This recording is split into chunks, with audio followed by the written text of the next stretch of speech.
Morning guys, hope you're all safe and well. Following our last episode where we went to Rutland Water and attacked big waters. Today, following myself and Tom's recent successes in the predator competitions, we've decided to come out to Rutland Water, very, very big water, another one of Anglian Water's reservoirs.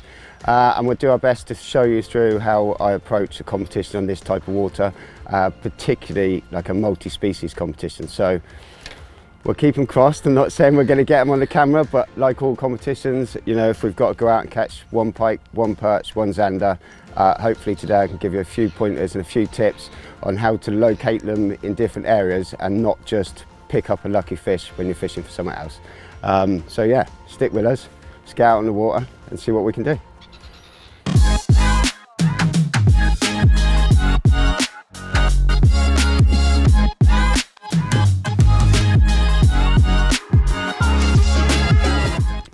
So we're already out on the water this morning. There's a few things that I would ordinarily do before I've even got in the boat. You might be able to see, I've got plenty of rods here for all the different situations. We'll sort of go through them when we approach those different bits.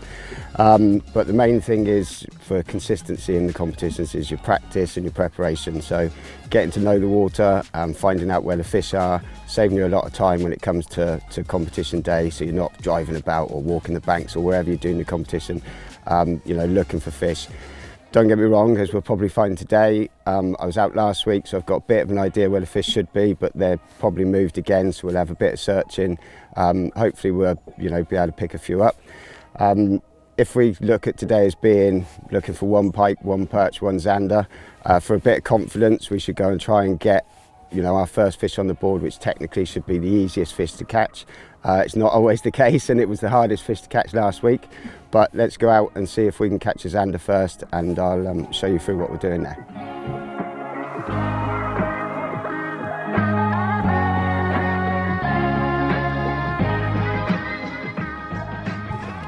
We've made it out to the first sort of zander area, if you like. We've come over some fish that we've seen on the finder, come a bit upwind of them, got the drogue out, set us up a nice drift. I prefer to start casting now. A lot of people would be vertical jigging, but I like to be a bit faster, so start casting, hopefully be able to locate some fish, and then if we need to start vertical jigging, start over the top. For this, the perfect job for it at the moment is this TI Pro. I mean, what a bit of kit. 5 to 21 grams, starting off with 15 grams, but might go up to 20, might drop back down to 10, and then a lot higher if we need it for the vertical jigging. But as we've seen some fish that we've come over straight away, let's stop talking and get casting.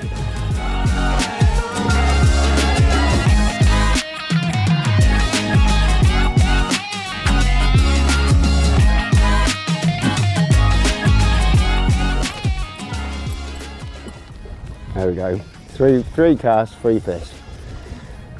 That's the thing with these zander on here. Once you've worked them out, they're pretty easy to catch, but working them out, I've fished just over an hour already without a bite, and then 3 bites, 3 casts.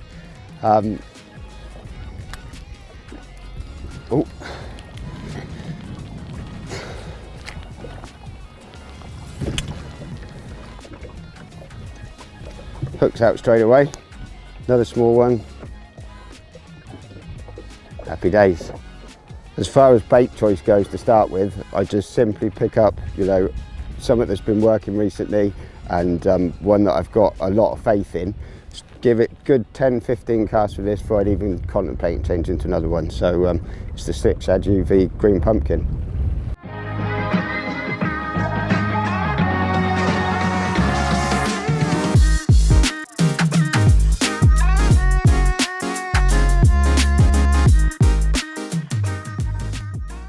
So we've made our way to a different area of the lake now. We've caught those 3 zander earlier, which is just what we needed to get a bit of confidence on the board and 3 early fish.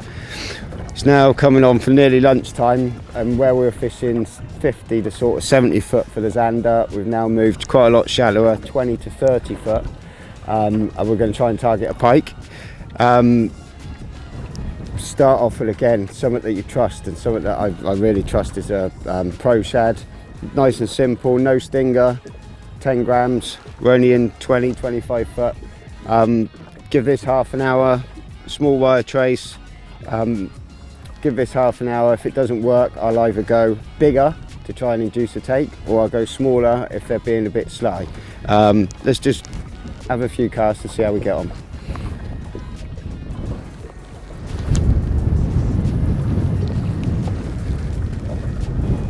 So I've opted to go pike fishing now as opposed to perch fishing, because common sense and logic says that one pike equals a couple of perch. So if we can get one pike on the board, that adds us a bigger length for our competition. So it's always worth chopping and changing what your strategy is depending how the day goes. But now that we've put the Zander on, really I want to try spend a couple of hours and try and target a pike now. So I've seen a few fish on the side scan milling about. I can't say for certain that they're pike, but they're pretty big shapes.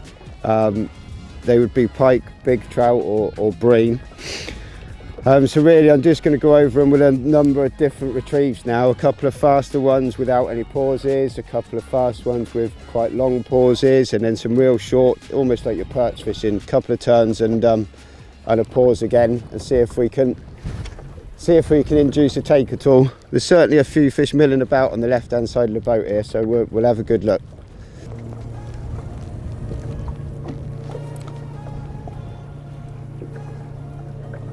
So we've been passing over this sort of bay type area, if you like. It's 20-25 foot. Picked up a few fish on the side scan, which I'm pretty sure are pike. We haven't had a bite yet, but just working my way through my boxes really, starting to go through the shads, starting to go slightly smaller, a little bit more finessey than the slightly bigger paddle tails, and going, seeing if they want something a little bit not quite so aggressive as the pro shad. Failing that, in a minute we'll try the jointed, I expect, so in case they want something just again completely different, and then we'll probably start scaling down and get down onto maybe some Zander Pros, 10 centimetres, 12 centimetres, see whether they're just after a little snack size. There's definitely fish about. Now that we've caught the Zander, I haven't got a lot of choice but to concentrate and try and catch the pike. It sort of becomes a last resort when you've got to jump to the perch before you've caught the pike really. But I will have to leave myself a couple of hours at the end to try and sort the perch if I don't succeed on the pike. But for now we'll keep doing some drifts through here because there's definitely fish here, and just keep going through the box until we find what they want.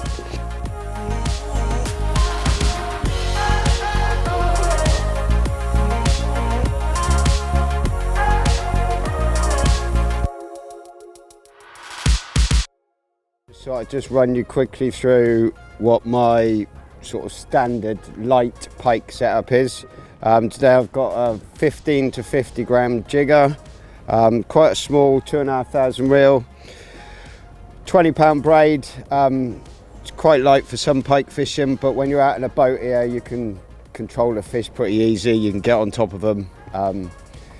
Light wire trace, again it's about 25 pounds. And then most of today has been soft plastics. Ordinarily I'd jump onto the Hornets, I love them, think they can draw pike up, but recently they've just not, just not seem interested in any crankbaits. I might chuck a couple out in a minute just to make sure.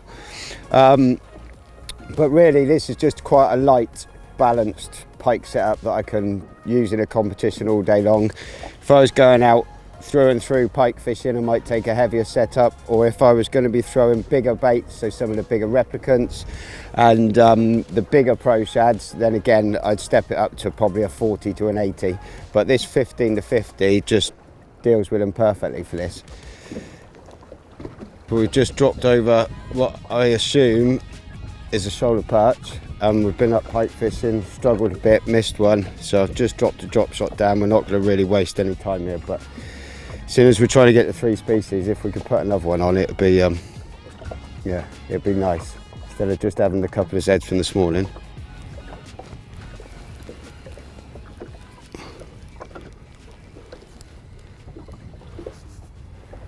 Happy days. It's not the biggest perch you're ever going to see from Rutland, but that gets us species number 2. I mean, whether it would be very qualifying in the competition. 22 centimetres, so it isn't going to break any records, and if there's a minimum of 25, then it's not going to count, but at least it's proof that, you know, what the finder showed was exactly what it was, and it was a little shoulder perch. So it's made a bit of a mess of me drop shot. Little slick shad, little 7 centimetre. Great for these little fish. Like I say, it's not going to win any comps, but it gets you that extra species, and being able to read the finder properly and see what it is that you're looking for, then obviously that helps you find the different areas that you need to be able to target each individual species.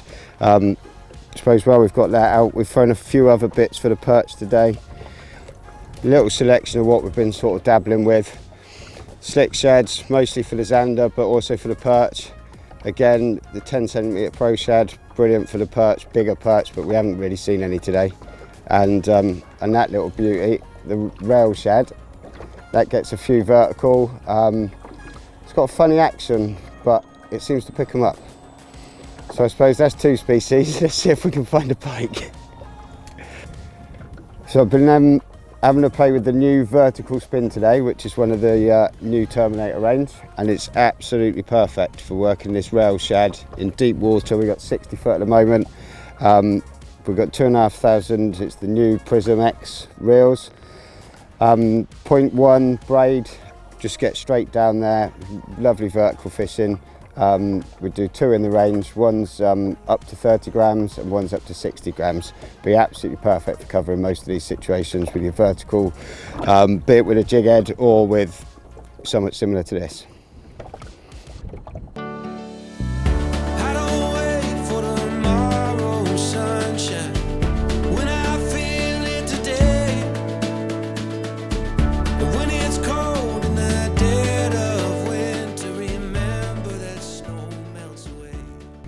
Well, just pretty much finishing up now, having another little go for the Zander.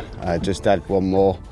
It's been really tough, so it just really shows that to come and, you know, fish these competitions on here and be successful, you need to be prepared.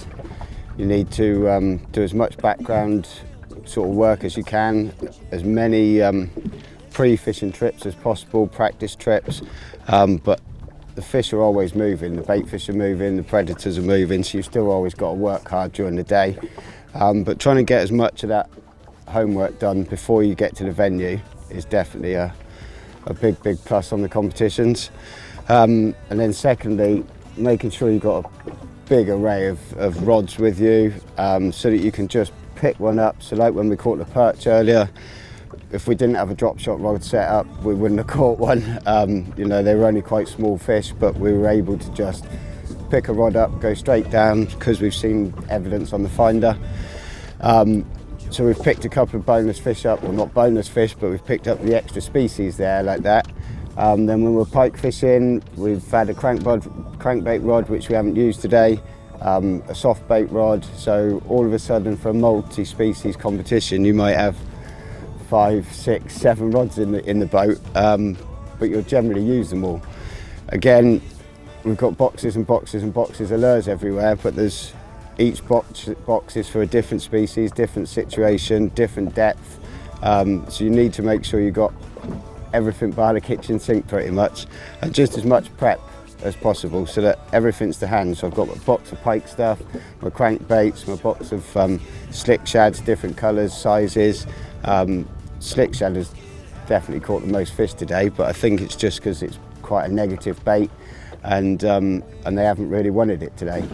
But yeah, if you're going to go and have a bash at the competitions, just be as prepped up as you can, and good luck. Grandpa Joe, let's get happy before